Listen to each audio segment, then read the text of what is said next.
नमस्कार, मेरा नाम अभिषेक देवनाथ है और आज हम हमारे वीकली करंट अफेयर्स का नेक्स्ट स्टोरी जो है वो देख रहे हैं। लंबे समय से हमने करंट अफेयर्स नहीं कवर किया है, तो अभी ये अक्टूबर के लास्ट वीक के कुछ करंट अफेयर्स हैं। ज़रूर से आपने ये वाला करंट अफेयर जो है इसके बारे में या तो सुना पढ़ा होगा या तो फिर आप डायरेक्टली इससे अफेक्ट या इनडायरेक्टली से अफेक्ट हुए ही होंगे। अच्छा, हम ये स्टोरी शुरू करें इसके पहले हमने जो पिछले सेक्शन में पिछले करंट अफेयर्स में जो भी पढ़ा था उसके एक क्विज कर लेते हैं, कुछ एमसीक्यूज बना के देख लेते हैं। लास्ट वाले वीडियो में हमने आरटीआई वाली स्टोरी कवर की थी और उसके अलावा कुछ नेशनल और इंटरनेशनल करंट अफेयर्स कवर किए थे। उसी से रिलेटेड कुछ एमसीक्यूज आपके पास यहाँ हैं। जैसे पूछा गया है, which one of the following is not covered under the RTI act. तो लास्ट वाले वीडियो में हमने right to information act detail में पढ़ा ही था। यहाँ पूछा जा रहा है कि कौन सा वाला एरिया जो है वो आरटीआई में कवर नहीं होता है। तो गवर्नमेंट मिनिस्ट्रीज तो ज़रूर से होती ही हैं, पब्लिक सेक्टर अंडरटेकिंग्स भी होती हैं। जो भी गवर्नमेंट से रिलेटेड डेटा है वो तो आपको आरटीआई के थ्रू मिल सकता है, एक्सेप्ट कुछ चीज़ें रिस्ट्रिक्टेड है, वो किस नेचर की हो सकती हैं वो भी आपको पता चल ही जाएगा।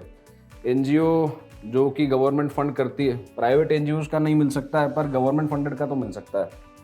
हाँ, अब ऑप्शन डी जो है national intelligence and security agencies का डेटा आपको नहीं मिल सकता, ऑब्वियसली सिक्योरिटी रीजंस की वजह से। तो कुछ एरियाज एक्सक्लूडेड होते हैं आरटीआई में, जो कि मेनली ऑफिशियल सीक्रेट्स एक्ट्स में जो है।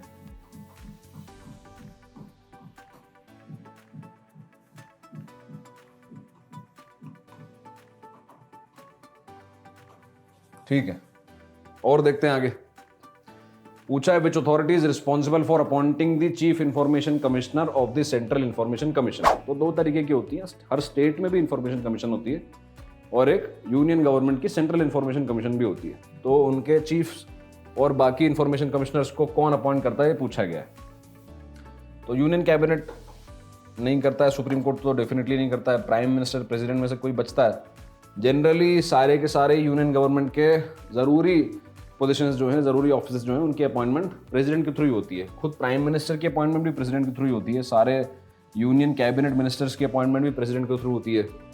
CAG, controller and auditor general of India, या फिर अटॉर्नी जनरल ऑफ इंडिया, इस तरीके के जो भी बड़े पोजीशंस है, चीफ जस्टिस ऑफ इंडिया, ये सारे ही पोजीशंस की अपॉइंटमेंट प्रेसिडेंट कराते हैं। तो यहाँ पे भी ऑप्शन बी सही है।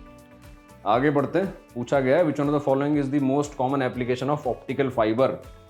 तो रिसेंटली हमने पिछले वाले वीडियो में एक कोई प्रोजेक्ट देखा था किसी XYZ MNC मल्टीनेशनल कॉरपोरेशन का, जो कि ऑप्टिकल फाइबर नेटवर्क यहाँ इंडिया में एक्सपैंड कर रहे हैं इंटरनेट कनेक्टिविटी बढ़ाने के लिए। तो पूछा गया है कि इसका क्या कॉमन एप्लीकेशन है। तो वाटर प्यूरिफिकेशन के लिए तो डेफिनेटली नहीं यूज़ करते हैं।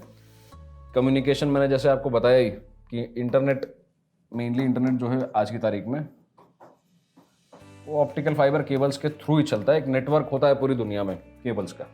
तो कम्युनिकेशन वैसे इसका सही आंसर है। इलेक्ट्रिकल पावर ट्रांसमिशन में ये काम नहीं आते हैं, उसके लिए तो आपको दूसरे कंडक्टिंग वायर जो है वो काम आते हैं। सिल्वर जैसे बहुत अच्छा कंडक्टर है, और कंस्ट्रक्शन में भी ये काम नहीं आते।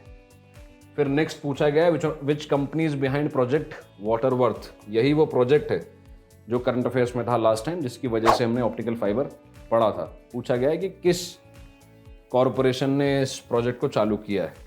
इसका सही आंसर है मेटा, जो फेसबुक है असल में, है ना। अब आज की तारीख में फेसबुक का नाम मेटा हो गया है, आंसर उसका सी है। फिर पूछा गया in addition to India UPI payments are accepted in which middle eastern country as of 2025। तो बहुत सारी कंट्रीज जिन्होंने अब यूपीआई एक्सेप्ट कर लिया है, जैसे सिंगापुर ने भी कर लिया है, फ्रांस ने भी कर लिया है, कई यूरोपियन कंट्रीज ने, एशियन कंट्रीज ने कर लिया एक्सेप्ट इंडिया के अलावा। तो पूछा गया है कि कौन सी इनमें से मिडिल ईस्टर्न कंट्री है जिसने एक्सेप्ट कर लिया है। तो रिसेंटली ही कतर ने यूपीआई एक्सेप्ट कर लिया है, वहाँ पे भी अब यूपीआई पेमेंट्स किए जा सकते हैं। ये हमने लास्ट क्लास के करंट अफेयर्स में देख लिया था।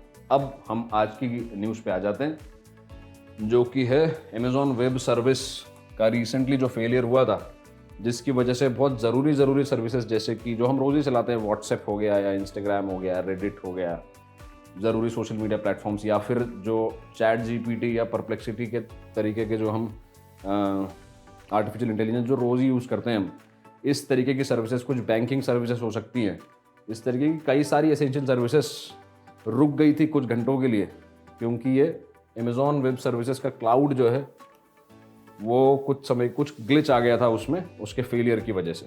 तो एक बहुत सिग्निफिकेंट इवेंट था ये, अक्टूबर की बात है, एकदम लेट अक्टूबर की बात है। तो बताया गया है कि भाई disrupted over 1000 global online services, बहुत ज़्यादा बड़ी बात है ये। इनफैक्ट अमेज़ॉन वेब सर्विसेज जो है वो दुनिया का लार्जेस्ट क्लाउड सर्विस प्रोवाइडर है। तो इस वजह से इस पे अगर कुछ दिक्कत आती है तो दुनिया के बहुत बहुत बहुत सारे सर्विसेज पे दिक्कत आ सकती है। बताया गया including messaging apps and government portals. हाँ, तो कई गवर्नमेंट पोर्टल्स भी इसके सपोर्ट के थ्रू चलते हैं, AWS के। AWS के बारे में कुछ बताया गया है। Amazon web services is the cloud computing division of Amazon. It provides on demand IT infrastructure. इसका मतलब ये है, अभी क्लाउड कंप्यूटिंग के बारे में और बताया ही जाएगा, पर हर कॉरपोरेशन को या गवर्नमेंट को या किसी भी XYZ एजेंसी को अगर कुछ IT या क्लाउड इंफ्रास्ट्रक्चर चाहिए तो वो खुद इतना सारा इंफ्रास्ट्रक्चर बनाने के बजाय इसको रेंट कर सकते हैं। यही AWS प्रोवाइड करता है। आगे लिखा है such edge computing power, data storage, data base analytics and networking tools. तो ये सारे सर्विसेज AWS देता है दुनिया भर में। Instead of maintaining their own physical servers, अब ये क्लाउड कंप्यूटिंग क्या होता है उस बारे में बताया गया। Instead of maintaining their own physical servers, companies rent computing resources from AWS data centres located across the world. For example, अगर मुझे बहुत सारा डेटा स्टोर करने के लिए चाहिए तो मेरे पास दो ऑप्शन होंगे, या तो मैं सारा इंफ्रास्ट्रक्चर खुद ही बना लूँ और फिजिकली वो डेटा एक जगह स्टोर कर लूँ, पर बहुत एक्सपेंसिव हो सकता है, या तो फिर मैं किसी और जगह पे किसी और एजेंसी को आउटसोर्स कर दूँ ये काम, और मेरे बिहाफ पे वो लोग मेरा सारा डेटा हैंडल कर लें, और जब जब मुझे ज़रूरत होगी तो इंटरनेट के थ्रू उस डेटा को एक्सेस कर सकता हूँ। इसी को क्लाउड कंप्यूटिंग कहते हैं। आगे लिखा है AWS is the world's largest. ये ध्यान रखना कि AWS फिलहाल की तारीख में दुनिया का लार्जेस्ट क्लाउड प्रोवाइडर है, ahead of Microsoft and Google cloud. ठीक है, तो उसके बाद माइक्रोसॉफ्ट और गूगल ही है, पर अभी फिलहाल की तारीख में AWS लार्जेस्ट है। क्लाउड कंप्यूटिंग के बारे में कुछ बातें और लिखी है। बताया गया है cloud computing is a model for delivering information technology services where computing resources such as storage, processing power, database and applications are provided over the internet, जिसकी अभी हमने रिसेंटली बात करी ली। Instead of being hosted on a local server, तो मैं locally उसको data को हैंडल ना करते हुए, पोजेस ना करते हुए उसको आउटसोर्स कर सकता हूँ कि मेरे लिए ये काम कोई और कर ले, और मैं इंटरनेट के थ्रू उस डेटा को जब जब मुझे ज़रूरत पड़ेगी तब तब एक्सेस कर लूँगा। इसी को क्लाउड कंप्यूटिंग कहते हैं। फॉर एग्जांपल, आपने जैसे गूगल ड्राइव यूज़ किया होगा ना, वो भी क्लाउड कंप्यूटिंग ही होता है।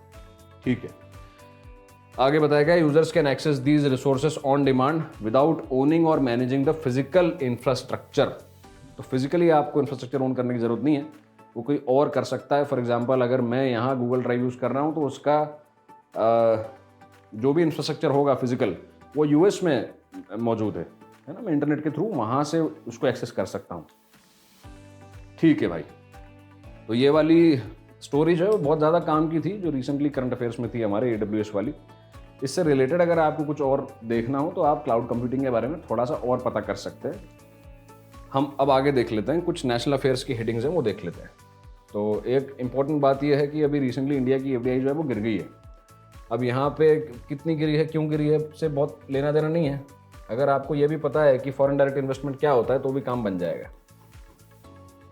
करंट अफेयर्स में ज़्यादातर, इनफैक्ट करंट अफेयर्स में सब कुछ स्टैटिक ही है जो उस साल हुआ है खाली। तो अगर आप स्टैटिक भी समझ सकते हैं तो आप दुनिया का कोई भी करंट अफेयर समझ सकते हैं। तो फॉरेन डायरेक्ट इन्वेस्टमेंट क्या होता है अगर वो समझ लिया है तो काफ़ी है। FDI अगर आप समझ रहे हैं तो एक और चीज़ समझ लें, FPI, फॉरेन पोर्टफोलियो इन्वेस्टमेंट। इन दोनों ही शब्दों में एक चीज़ कॉमन है, फॉरेन इन्वेस्टमेंट, यानी कि बाहर से कुछ पैसा आना है। अब वो किस तरीके से आएगा उस पर डिपेंड करता है कि वो FDI बनेगा या FPI बनेगा। फॉरेन डायरेक्ट इन्वेस्टमेंट का मतलब होता है जब बिना कैपिटल मार्केट के थ्रू या बिना स्टॉक एक्सचेंजेस के थ्रू कोई बाहर से फॉरेन एंटिटी, वो गवर्नमेंट भी हो सकती है, कोई प्राइवेट कॉरपोरेशन भी हो सकती है, कोई प्राइवेट इंडिविजुअल भी हो सकता है, अगर वो बाहर से होम कंट्री में, फॉर एग्जांपल US से अगर कोई इंडिया में कोई कंपनी डायरेक्टली एक्वायर कर ले, कोई XYZ कोई स्कूल बिल्डिंग भी एक्वायर कर ले अगर, तो उसको FDI कहा जाएगा अगर वो डायरेक्टली किया जा रहा है और अगर वो स्टॉक एक्सचेंजेस के थ्रू किया जा रहा है तो उसको एफपीआई कहते हैं। पर यहाँ पे भी एक कैच है, एफपीआई सिर्फ तब तक ही काउंट होता है जब तक जो भी परचेस किया गया है वो लेस देन या फिर इक्वल्स टू 10% है। जब तक वो 10% या 10% से कम है तब तक ही उसको एफपीआई काउंट किया जाता है। अगर वो 10% से थोड़ा भी ज़्यादा है उसके टोटल वैल्यू के, तो उसको फिर स्टॉक मार्केट के थ्रू भी अगर एक्वायर किया गया तो भी उसको एफडीआई ही कहा जाएगा। कब तक? जब तक वो 10% से ज़्यादा किया गया तब तक एफडीआई, और 10% से कम किया गया तो एफपीआई। फॉरेन पोर्टफोलियो इन्वेस्टमेंट बिना स्टॉक एक्सचेंजेस के थ्रू नहीं किया जा सकता। ठीक है। उसके बाद एक और बात लिखी है रिसेंटली, ये इंपॉर्टेंट पर्सनालिटीज़ की ऑब्ituary में पढ़ने मिलता है आपको। पीयूष पांडे साहब जो है, जिनको फादर ऑफ इंडियन एडवर्टाइजिंग भी कहा जाता है, वो रिसेंटली गुजर चुके हैं। तो पीयूष पांडे जी के बारे में आपको थोड़ा सा पता होना चाहिए। उसके बाद कुछ इंटरनेशनल हेडिंग्स भी हैं जो कि हमको देख लेनी है, जैसे कि रिसेंटली जापान की पहली फीमेल प्राइम मिनिस्टर अपॉइंट हुई हैं। 2025 चल रहा है अभी, है ना, 26 आने में है, और अब जाके जापान की पहली फीमेल प्राइम मिनिस्टर आपको देखने मिलेंगी। तो एक सिग्निफिकेंट इवेंट है। विमेन इन न्यूज़ वाला सेक्शन जो होता है करंट अफेयर्स का, उसमें भी ये बहुत बहुत इंपॉर्टेंट है। उसके बाद कुछ और भी बात लिखी हुई है। रिसेंटली लीमा जो है, जो कि पेरू की कैपिटल भी है, यहाँ पे 30 दिन की इमरजेंसी लगाई गई है किसी कारण की वजह से, पब्लिक वाटर को रिस्टोर करने की वजह से। तो यहाँ पे दो चीज़ें हमको देखने की हैं। एक तो एक जगह इंटरनेशनल लोकेशन मेंशन्ड है, पेरू एक कंट्री की कैपिटल लीमा, हम देख लेंगे कि कहाँ मैप पे कहाँ लोकेटेड है। और उसके अलावा एक और बात लिखी गई है जो कि है इमरजेंसी प्रोविज़न। इमरजेंसी जैसे लीमा में लगाई गई, क्या वैसे इंडिया में लगाई जा सकती है? तो डेफिनेटली लगाई जा सकती है।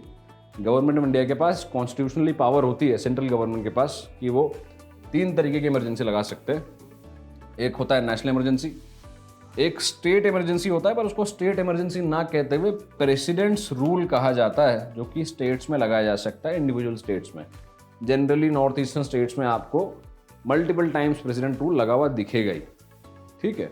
और इसके अलावा एक थर्ड कैटेगरी की इमरजेंसी और लगाई जा सकती है, जिसको फाइनेंशियल इमरजेंसी कहते हैं हम। बस ये 3 ही होते हैं। कॉन्स्टिट्यूशनली अगर देखा जाए तो आप आर्टिकल 352, 356 और 360 कॉन्स्टिट्यूशन के इन 3 आर्टिकल्स में ये 3 तरीके की इमरजेंसी और उनके प्रोविजंस मेंशन है। तो आप अगर 352 भी याद रख लेंगे तो +4 के अर्थमेटिक प्रोग्रेशन में बाकी के 2 आर्टिकल्स हैं, 52, 56 और 60। ठीक है। उसके बाद लास्ट इंटरनेशनल अफेयर्स में आपको एक और न्यूज़ देखने मिलेगा कि रिसेंटली हमारे हाईकोर्ट, दिल्ली हाईकोर्ट की एक जज हैं जिनका नाम है प्रतिभा सिंह जी, वो अभी वीपो के एडवाइजरी बोर्ड में अपॉइंट हुई है। वीपो क्या है? तो यह है वर्ल्ड इंटेलेक्चुअल प्रॉपर्टी ऑर्गेनाइजेशन। यहाँ एक इंपॉर्टेंट कीवर्ड है इंटेलेक्चुअल प्रॉपर्टी। क्या चीज़ है इंटेलेक्चुअल प्रॉपर्टी? तो जिस तरीके से आप फिजिकल चीज़ें ओन कर सकते हैं, फॉर एग्जांपल अगर मैं ये पॉइंटर और ये पेन ओन करता हूँ तो ये फिजिकल चीज़ें हैं, इसको मैं पोजेस कर सकता हूँ, इसकी सिक्योरिटी की जिम्मेदारी मैं ले सकता हूँ और बड़े आसानी से इसको मैं हैंडल कर सकता हूँ। ये फिजिकल चीज़ें हैं। पर क्या इंटेलेक्चुअल चीज़ें, इंटेलेक्चुअल प्रॉपर्टी भी एग्जिस्ट कर सकती है? क्या कोई आइडियाज़ को भी मैं ओन कर सकता हूँ लीगली? तो ज़रूर कर सकता हूँ।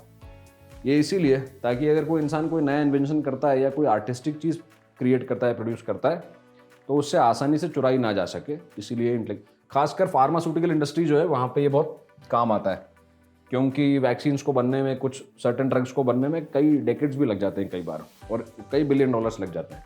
तो जब इतना रिसोर्सेज और इतना टाइम खर्च करके आप कुछ बनाते हैं और वो आसानी से अगर चोरी हो जाए वो आइडिया, क्योंकि कोई फिजिकल सामान तो है नहीं जिसको आप लॉकर में बंद करके रख सकते हैं, आइडिया तो चोरी किया जा सकता है। इसीलिए वो अगर आप IP रजिस्टर करा लें, फॉर एग्जांपल आपने सुना भी होगा कॉपीराइट्स हो सकता है, पेटेंट हो सकता है, इंडस्ट्रियल डिज़ाइंस हो सकते हैं, GI टैग्स हो सकते हैं, ये सारी चीज़ें इंटेलेक्चुअल प्रॉपर्टी के अंदर ही काउंट होती हैं। और इस सबको वर्ल्ड लेवल पे वीपो रेगुलेट करता है, जिसकी रिसेंटली एडवाइजरी बोर्ड में प्रतिभा सिंह जी जो है वो अपॉइंट हुई है। उसके बाद अभी हमने जो इमरजेंसी वाला न्यूज़ देखा था, जहाँ पे लीमा में कुछ 30 दिन की इमरजेंसी लगाई गई है, तो आपको साउथ अमेरिका में देखने मिल जाएगा। पेरू जो है एक साउथ अमेरिकन कंट्री है जिसकी कैपिटल सिटी है लीमा, यहाँ पे वो इमरजेंसी लगाई गई है। एग्जैक्टली दुनिया में वो इस जगह पे। अच्छा, साउथ अमेरिका एक बड़ी इंटरेस्टिंग कंट्री है दुनिया की, आपको देखने मिलेगा कि अगर मैं 2 कंट्रीज़ को हटा दूँ, बोलीविया और पराग्वे, तो इस कॉन्टिनेंट की हर कंट्री, इन दोनों को छोड़ के सारी की सारी कंट्रीज़ के पास कोस्ट लाइन है, सारी की सारी कंट्रीज़ समुद्र से अपनी बॉर्डर शेयर करती हैं। एक और इंटरेस्टिंग बात है कि अगर मैं पेरू को हटा दूं और चिले को हटा दूं, तो इस कॉन्टिनेंट की हर कंट्री ब्राज़ील से बॉर्डर शेयर करती है। ये भी बड़ी इंटरेस्टिंग बात है। इसके अलावा अगर आप कुछ साउथ अमेरिका के बारे में जान सकते हैं तो बहुत अच्छी बात है। ये क्या एग्रीकल्चर में क्या प्रोड्यूस करते हैं, इंडस्ट्री में क्या प्रोड्यूस करते हैं, क्या एक्सपोर्ट करते हैं। फॉर एग्जांपल ब्राज़ील जो है वो कॉफ़ी का एक बहुत बड़ा प्रोड्यूसर है और एक्सपोर्टर है। चिले जो है वो कॉपर का एक बहुत बड़ा प्रोड्यूसर एक्सपोर्टर है। इस तरीके से कुछ कंट्रीज़ के बारे में अगर आप उनकी ख़ास बातें जान सकते हैं तो बहुत अच्छा होगा। अभी रिसेंटली वेनेजुएला काफ़ी न्यूज़ में रहा है ना। यहाँ से कोई एक लेडी हैं जिनको नोबेल प्राइज़ भी मिला है।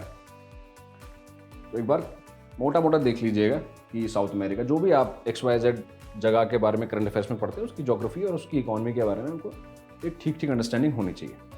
ठीक है, आज के लिए इतना ही काफ़ी है। जब हम नेक्स्ट ऑनलाइन सेशन में आएंगे करंट अफेयर्स के वीकली में, तो आपसे एक्सपेक्टेड रहेगा कि आप ये सब पढ़ कर रखेंगे और इसके बियॉन्ड भी थोड़ा सा पढ़ कर रखेंगे, ताकि मैं किसी भी नेचर का MCQ पूछूं इस सबसे रिलेटेड, तो आपसे नेक्स्ट क्लास के वीडियो में बन जाना चाहिए। ठीक है, मिलते हैं नेक्स्ट क्लास में। तब तक कीप लर्निंग।